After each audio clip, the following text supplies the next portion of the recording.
Mes frères, mes sœurs, mes cousins, cousines, la première vidéo box a vraiment été surprenante parce que vous avez été très nombreux à nous regarder, à nous faire des remarques. Et Abdel, ça nous a fait vraiment très plaisir. Parce qu'une première, on ne sait jamais. On se dit, ça plaît pas, on va être clair, pas clair. On est très content. On va revenir sur ce combat dont la planète entière parle, qui aura lieu très bientôt à Riyad, le 28 octobre. Francis Ngannou, Tyson Fury. Un combat vrai, pas vrai? Probablement que oui, vrai, évidemment, sinon où est l'intérêt? Qui va gagner? On a parfois dit oui, mais Ngannou n'a aucune chance. Fury va évidemment le tenir à distance, va s'amuser pendant 12 rounds comme le chat s'amuse avec la souris. Sauf que la souris, à mon avis, elle n'a pas le physique d'une souris.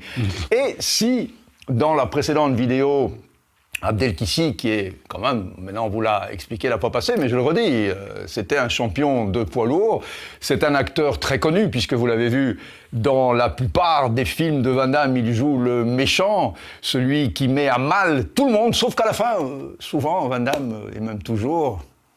C'est le gagnant. C'est le gagnant. Mais ce ne sera pas comme ça, Riyad, Fury, Ngannou. Là, il y a le suspense, on ne sait pas. Si la fois passée, Abdel, tu as montré comment Ngannou devait rentrer dans la garde de Fury, et Fury, Ken, il était là. Là, on a un petit peu baissé la taille de Ken pour qu'on ait la proportion entre Tyson Fury et Ngannou. Parce que Fury fait 13 cm de plus. Donc là, tu es plus grand que Ngannou, et tu vas nous montrer un petit peu, non pas ce qu'on a montré dans la vidéo précédente, mais ce qu'on va montrer maintenant, c'est comment Fury doit faire pour éviter justement que Ngannou casse la distance, rentre sous la garde et le massacre au corps pour remonter au menton. Et souvent, le crochet du gauche... Il me cherche. Souvent, le crochet du gauche, il est... impitoyable. Il est percutant, oui. Il est percutant et c'est, paraît-il, un court-circuit. Je ne sais pas si, Abdel, tu as déjà été mis KO en crochet du gauche ou du droit. Je n'ai jamais été mis KO, mais j'ai déjà ramassé des coups qui me faisaient goûter plus ou moins qu'est-ce que pourrait être un KO. C'est un court-circuit, c'est un flash. On parle souvent que le menton, la pointe du menton, c'est un court-circuit. C'est normal parce que tu as tous les veines qui viennent et qui vont au cervelet, c'est lui l'équilibre. Donc tu les prends, c'est un coup fatal comme celui de la tempe aussi. Et le foie? Le foie, ça c'est autre chose. Tu es paralysé complètement et là j'aime autant te dire que tu peux être qui tu veux, mais tu mets les genoux à terre. Et ça c'est une des armes que Ngannou va essayer de faire contre Fury, c'est de frapper au corps, au foie. Est-ce qu'il a la technique suffisante pour arriver à toucher le foie d'une façon très précise et très rapide? Parce que c'est un coup technique très compliqué. Non, j'ai déjà regardé Ngannou à plusieurs combats, pratiquement tous ses combats. C'est quelqu'un qui sait donner les uppercuts, qui a de la poigne, il a du punch, il est très fort. Mais je pense que le premier à le connaître mieux que tout le monde et à l'avoir étudié, c'est notre ami Tyson Fury. Et lui, il ne va pas le laisser faire comme il l'entend. Donc voilà, c'est un jeu de stratège, c'est un jeu d'échecs et Fury va devoir le tenir à distance. Est-ce que tu penses que Mike Tyson, qui est l'entraîneur de Ngannou, parce que Ngannou s'est dit quel est le boxeur qui était petit, puissant et qui a réussi à démolir des grands champions comme Larry Holmes, qui était beaucoup plus grand que lui. Donc la technique d'un Mike Tyson va être probablement la technique qu'employait Iron Mike lors de ses combats. Mais à la différence près, comme tu nous expliquais dans la vidéo précédente, que Tyson a toujours combattu comme ça. Il a toujours combattu comme ça. C'est dans son cerveau, c'est inscrit, c'est son circuit. Tandis que Ngannou vient de la MMA. Et la MMA, comme le dit très bien le mot, c'est des arts martiaux mixtes. Donc on a son cerveau qui va des pieds au poing, en passant par le combat au sol, les soumissions. Donc est-ce que techniquement, tu penses vraiment, Abdel, sans bluff, que la technique de Ngannou est suffisante que pour être en peu de secondes concentré sur le coup fatal? Oui, mais là je vais être très franc avec vous et j'essaierai toujours d'être franc de toute façon par rapport à ces stratégies. Je pense que Ngannou n'a pas suffisamment l'expérience et la pratique pour pouvoir tenir si longtemps, passer à côté de tous ces jabs, les bloquer et les parer. S'il n'arrive pas à parer et à bloquer les jabs avant de rentrer à l'intérieur pour rentrer en uppercut, il va être tenu. Et c'est ce que Tyson va faire. Il va le tenir à distance. Il va travailler à distance. Et dès qu'il est proche, lui il va encore casser plus. Exemple, dès qu'il est proche de lui, qu'il a cassé là, lui, qu'est-ce qu'il va faire? Il va la casser encore plus. Ah oui, comme il fait souvent. Voilà. Mais ça quelque part, on va dire que c'est pas sportif de casser la distance comme ça. Ça fait partie de la boxe anglaise. Ça fait partie de la boxe anglaise. Oui, mais il n'y a rien de plus détestable que les boxeurs qui sont tout le temps en train de casser la distance comme ça. Tu peux détester sa boxe, mais il est champion du monde. Mais est-ce qu'il aura besoin de casser la distance? Oui, avec cette façon de... Si jamais Ngannou n'arrête pas, qu'il rentre, à un moment donné, s'il est contre les cordes, il sera obligé de le prendre et de s'appuyer. Bon, alors montre-nous, sans gants, je sors du champ, montre-nous avec Ken comment tu lui casses la distance et tu le prends. Voilà, c'est ce geste que je n'aime pas en boxe. Simple. Disons que si lui, il rentre sur moi, donc ma distance c'est celle-ci, là. Lui, sa distance, il devrait être ici. Qu'est-ce que je fais quand je suis là? Ou je fais mon pas en arrière pour garder ma distance, ou à ce moment-là, je me mets dessus et je cogne en bas. Tu vois, comme les coups qu'ils font, tu le vois très bien, jusqu'à ce que l'arbitre arrête, tu vois. À ce moment-là, on arrête, un pas en arrière, on peut pas se toucher. Quand l'arbitre nous dit break, un pas en arrière, on ne peut pas se toucher. Et là, il reprend sa distance. Donc, casser la distance fait partie de ce sport. Donc à partir du moment où chaque fois Ngannou va réussir à rentrer dans la garde, il va la casser. Il va la casser. D'une façon ou très stylistique ou pas stylistique. Oui, mais comme il a fait avec Wilder, comme il a fait avec Chisora, dès que ces gars sont dans une distance qui n'arrange pas Tyson, il les bloque. Ou il arrive à faire son pas en arrière, ou ce qu'il fait très bien, le pivot, c'est-à-dire il est là, il tourne et il revient sur le côté. À ce moment-là, s'il n'arrive pas à le faire parce que l'autre est trop près, il l'accroche. Quelle est l'arme d'un boxeur qui justement se fait accoler par l'autre? Est-ce qu'il y a moyen de rentrer en uppercut dans la garde? Bien sûr, bien sûr. Il faut essayer de travailler toujours avec une garde bien fermée. Quand tu es plus petit que l'autre, garde ta garde bien fermée, et à ce moment-là, quand lui, il s'approche, tu peux monter un petit peu ton bras pour ouvrir la collade qu'il te fait et passer à l'intérieur. Et tu montes. Et c'est pour ça que si je suis là, je suis admettons plus petit, je suis là, j'essaye de me tirer et passer en uppercut. Tu tires avant que l'arbitre ne vienne couper et que c'est lui qui prend l'uppercut. Parce que ça, c'est arrivé de temps en temps que l'arbitre est mal mis. D'où ce que je dis, la pratique dans ce sport, comme dans tous les métiers, dans tous les sports, la pratique est primordiale. Combien de rounds de boxe anglaise il a, Ngannou? Rien, zéro. On peut pas dire zéro. Il a rêvé d'être boxeur, comme on a dit la fois passée. Il a des rounds. Il a fait du sparring. Il a travaillé. On a vu les boxeurs avec qui il a travaillé, des bons, des grands. Mais à quel âge? Très tard. Lui, il a commencé à l'âge de 20 ans. Il était déjà champion de britannique, donc d'Angleterre. Il a été champion d'Irlande. Il a été 3e au championnat d'Europe. Ce gars, il a plus de 70 combats. Mais des vrais combats, plus de 70 combats à son actif. Que reproche-t-on à Tyson Fury? D'être brouillon dans sa boxe? D'avoir l'impression d'être brouillon? D'avoir une boxe qui n'est pas droite, esthétique, qui n'est pas longiligne, qui n'est pas... Prends Lennox Lewis, prends Holyfield et regarde l'esthétisme de cette boxe. Elle est belle. C'est une belle boxe. Tu vois, tu es dans le beau mouvement. Ce que Tyson Fury fait à l'entraînement, ce qu'il fait en shadow, ce qu'il fait quand il fait les power. Mais dès qu'il est en combat, c'est ses grands bras tentaculaires et puis ça lui sert tellement facile.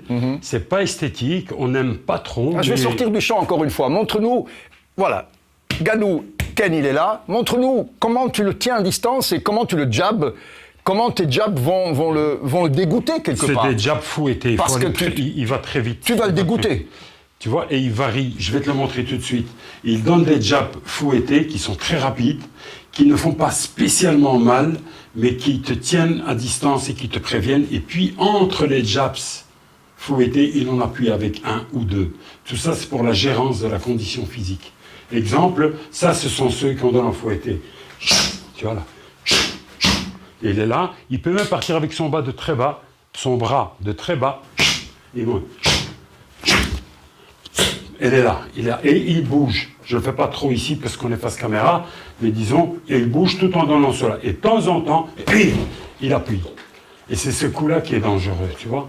Et dès qu'il te touche, à ce moment-là, il suit avec la droite. Quel est le coup fatal de Tyson Fury? Là, tu as jabé et tu as montré en effet qu'avec la vitesse, à force de jabber, on finit par dégoûter et faire mal. Et donc l'adversaire est fragilisé et c'est là qu'on essaye de placer le coup qui fait mal. Est-ce que... Quel coup qui est à lui? Ouais. Il a souvent cette droite qui suit le jabs et il a très souvent le coup au froid. Il a le coup au froid. Bien sûr. Ouais. Ah oui, tu regardes ses combats, tu vas voir. Il est là, il joue, il travaille avec son buste et bam! Et puis il t'ennuie. Pourquoi? Parce qu'il rigole avec l'adversaire. Faut pas oublier que Tyson Fury, sur ses 35 combats, 34, 35? 35 pro. 35 34 pro. 35 amateurs. 0 défaite. 0 en professionnel, 0 défaite, un seul match nul. Combien de victoires en KO? Par 26. 26 victoires par KO. Donc ça veut dire... En pro. En pro. En amateur, 26 aussi, KO. Ça veut dire que Tyson Fury fait mal. Bien sûr. C'est un technicien qui fait mal, qui termine ses combats. Et est-ce qu'il veut les terminer vite ou est-ce qu'il s'amuse ou est-ce que ça ne le dérange pas? Parce que pour ne pas être dérangé par les combats longs, il faut de la condition physique. Ça dépend des combats. Le dernier avec Wilder, il a voulu le terminer rapidement. Est-ce que lui sent sa condition physique, il sait qu'il n'est pas capable d'aller plus loin? Non, il a une très bonne condition physique. Non, mais admettons qu'il sente qu'il n'est pas en forme, que physiquement il sait qu'il ne tient pas. Il va devoir travailler, là, il doit le descendre. Est-ce que justement là, il ne prend peut-être pas le risque de prendre un risque, de se découvrir pour en finir plus vite? Oui, peut-être, oui, bien sûr, parce que si tu avances sur ton gars et que tu as envie de le frapper, tu te découvres. Tu te découvres. Mais Tyson ne va pas prendre de risques, je ne pense pas. Et je pense qu'il va vouloir en terminer rapidement. C'est ce que je pense. Tu penses? Ouais. Rapidement, c'est-à-dire... Par un KO. Je vais peut-être étonner beaucoup de monde. Ah ouais. J'aime énormément Ngannou. Entre parenthèses, pour ce qu'il a fait, c'est exceptionnel. Pour moi, il a déjà tout gagné, sachez-le. Pour moi, il a tout gagné. Ce garçon a gagné avant même d'arriver en France. Il a gagné quand il est arrivé en France. Il a gagné quand il a abandonné l'UFC pour ses principes à lui. Il a gagné quand il a pu monter ce combat incroyable que tous les boxeurs aimeraient avoir, être contre le numéro 1 mondial. Et lui, il l'a eu. Donc, bravo, chapeau. Maintenant, je parle concrètement. Si Ngannou arrive au 5e round, je dis bien debout au 5e round, il a encore gagné. Ce qui veut dire pour moi, Francis... La plupart des combats, Abdel, qu'on a vus entre des combattants qui viennent de disciplines différentes, c'est que le champion de boxe anglaise a tout fait pour ne pas prendre de risques et pour aller le plus loin possible dans le combat, quitte à ennuyer le public. Et au fond, il n'y a jamais eu vraiment de combats spectaculaires avec des KO ou des choses...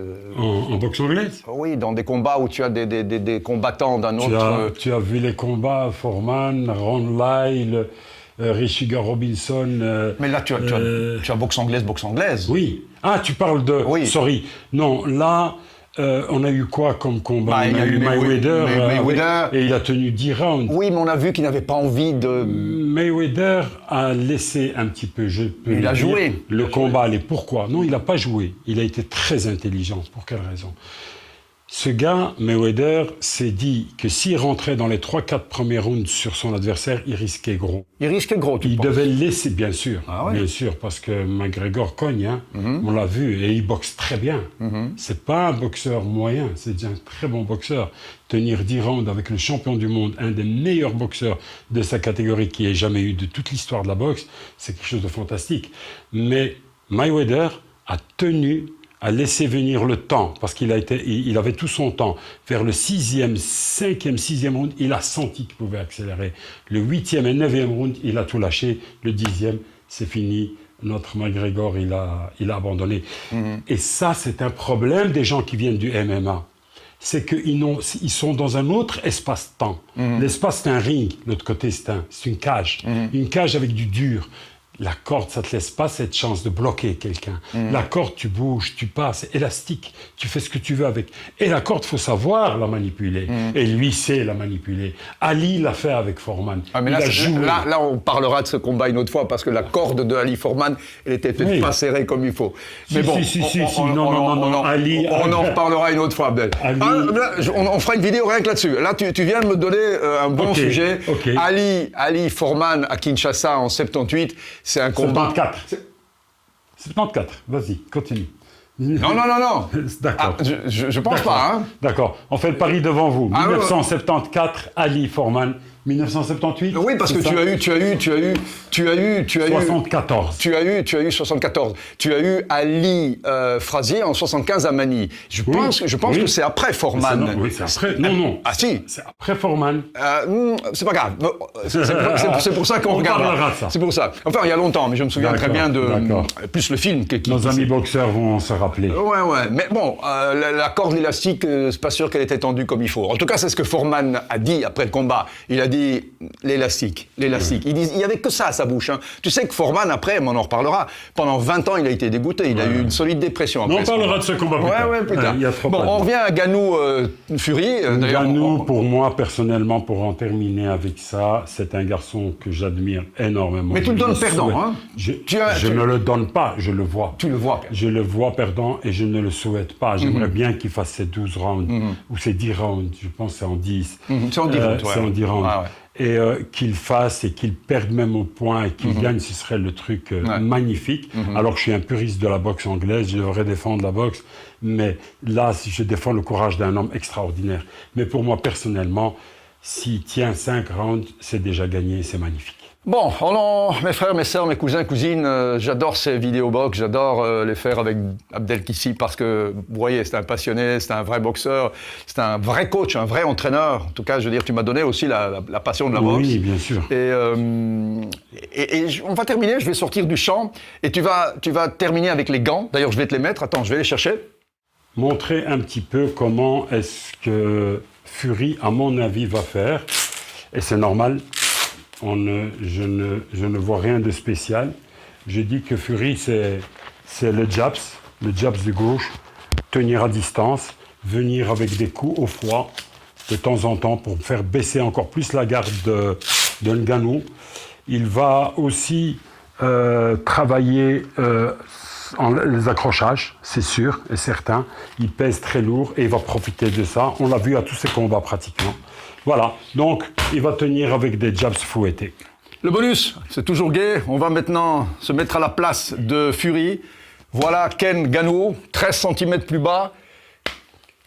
Et mes frères, mes sœurs, cousins, cousines, on va se revoir très vite pour une autre vidéo. Et celle-là, elle va être encore plus explosive puisque ce sera après le combat. Et donc on va la débriefer, celle-là. Hein? Je tiens juste à une petite chose, c'est que 1974, 1978, allez-y dans les commentaires. Et 78 ou 74 C'est peut-être 77 maintenant, je me trompe peut-être. Mais, allez, laissons-le le 73. Mais c'est après Manille. 77, 78. Moi, 74. Vas-y, Abdel. Allez, donc tout simplement...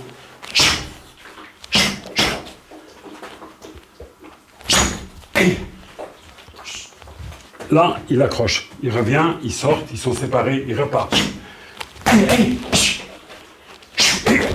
Là, il va travailler.